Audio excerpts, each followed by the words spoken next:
Sudah, sebelum kita belajar maka kita berdoa. Doa mulai. Doa selesai. Ya baik, terima kasih. Ibu akan mengambil absen. Inaya Ododai Hadir. Cecilia Bermonto Hadir, Bu. Fikar Hadir. Devia Muwaginta Hadir, Bu. Sulistiawati Kobandaha Hadir. Baiklah, boleh dihapus terlebih dahulu papannya. Oh, ya, tadi.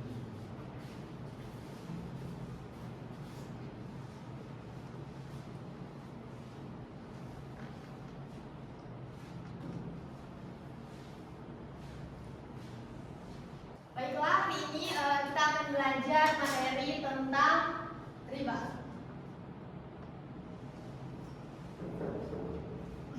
Ada yang bisa tahu apa itu riba? Pernah dengar, Bu? Nah, lebih jelasnya Ibu akan menjelaskan tentang apa itu riba. Riba itu menurut bahasa yaitu bertambah, dan menurut istilah yaitu tukar menukar barang tanpa mengetahui kesetaraannya dan ukurannya, dan atau tidak ada penerimaan dari kedua belah pihak atau salah satunya. Riba ini akan terjadi jika ada ilannya. Ilannya itu terbagi atas dua, yaitu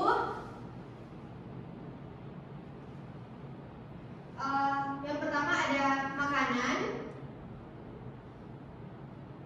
dan yang kedua itu alat pembayaran.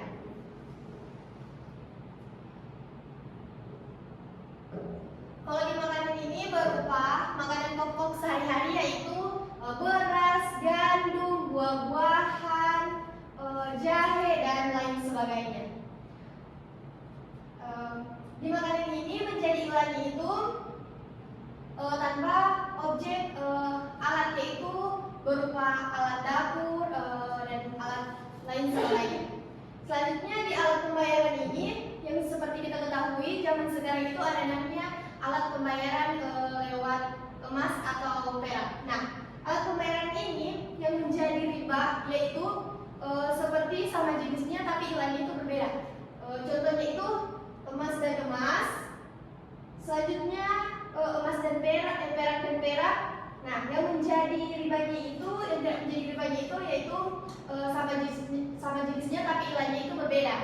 Yaitu semisalnya emas dan makanan. Nah, selanjutnya macam-macam riba.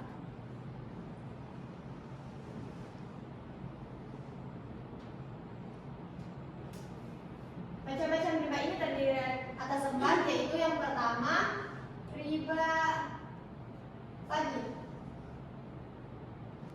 Yang pertama itu ada riba fadli. Nah, riba fadli ini yaitu riba yang sama jenisnya tapi kuantitas atau kualitasnya itu berbeda. Misalnya itu contohnya saya menukar emas 10 gram dengan emas 8 gram. Nah, itu kan tidak setara, tidak sama jumlahnya. Nah, itu akan menimbulkan ketidakkeadilan karena jumlahnya itu tidak setara. Yang kedua itu ada riba kad. Riba kad ini yaitu tukar menukar barang tanpa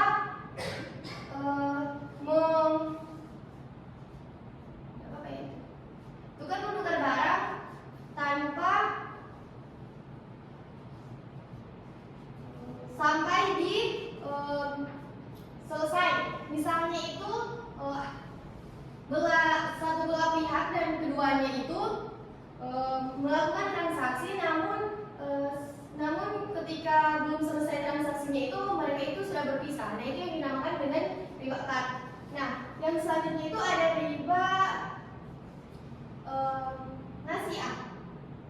Riba nasiah ini yang sering kalian dengar di sehari-hari permasalahannya itu yaitu riba nasiah ini contohnya itu saya meminjam uang kepada seseorang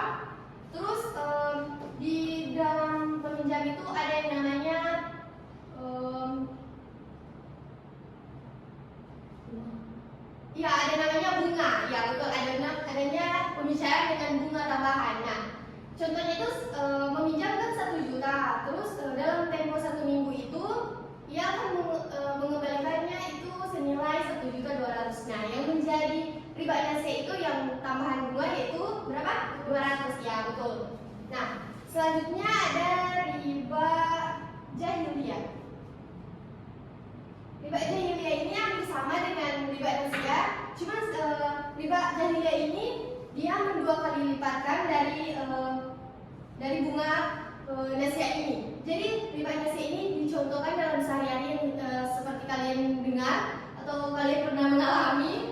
Nah, riba jahiliyah ini ketika ia meminjamkan uang 1 juta kepada peminjam, selanjutnya dia akan mengembalikan dalam waktu 1 minggu seperti nasiah ini, dan dia harus mengembalikan 1.200.000. Nah, ketika ia tidak mampu mengembalikan 1.200.000 itu di hari yang sudah ditentukan yaitu 7 hari atau 1 minggu, dia bisa mengembalikan 200 tersebut. Nah, selanjutnya dikali lipatkan dalam 1 minggu lagi, dia harus mengembalikan 1.200.000. Nah, yang di sini yang ruginya siapa? Peminjam kan? Karena dia tidak mengembalikan sepenuhnya, bunganya itu akan tetap berjalan. Nah, selanjutnya sudah mengerti di pembahasan kita kali ini yaitu tentang riba. Ya Bu, sudah. Ya. Selanjutnya Ibu akan membagikan kelompok yang terdiri dari satu kelompok itu terdiri dari 2 orang. Ya Bu. Ya. Kalian sendiri yang tentukan.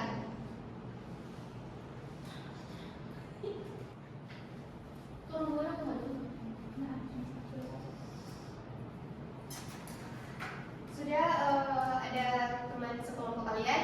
Sudah Bu. Ya, selanjutnya Ibu akan memberikan tugas kalian untuk nilai tambahan, yaitu berupa kalian cari di kehidupan sehari-hari itu contoh dari materi dari riba.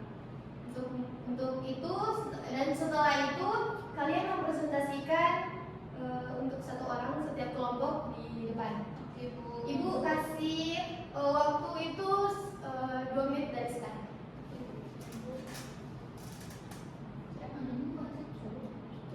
Ada yang sudah selesai? Ya Bu, saya kelompok 2 Bu. Ya baik, dipersilakan.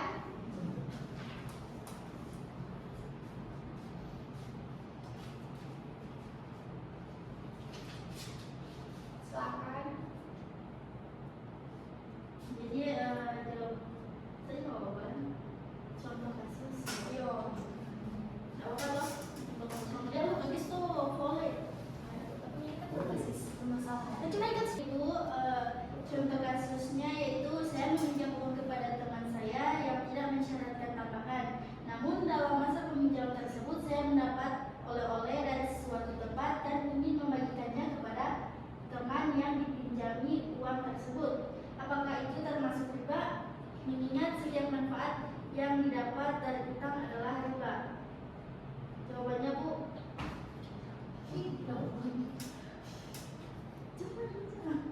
Biasanya apakah memberi oleh-oleh ataukah tidak sepulang bepergian dengan kota lain bisa dilihat dari tujuan memberi oleh-oleh tersebut.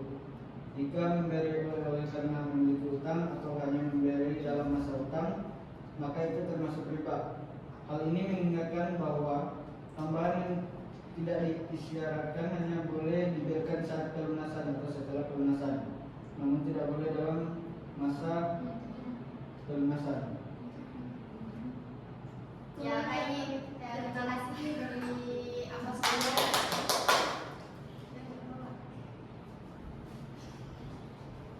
Selanjutnya kelompok 2.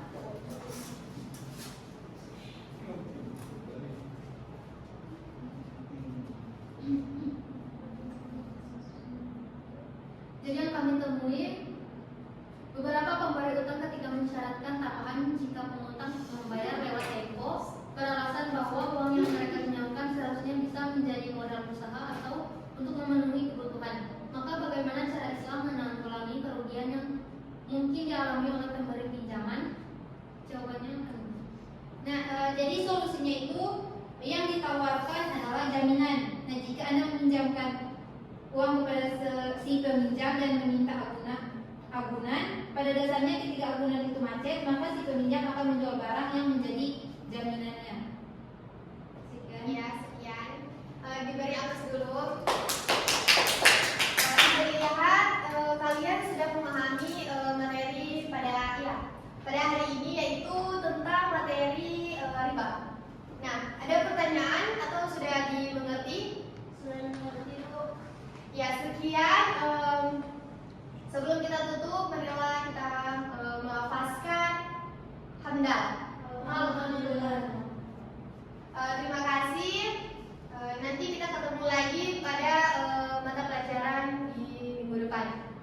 Ya Bu. Sekian, wabillahi taufiq wal hidayah. Wassalamualaikum warahmatullahi wabarakatuh. Waalaikumsalam warahmatullahi wabarakatuh.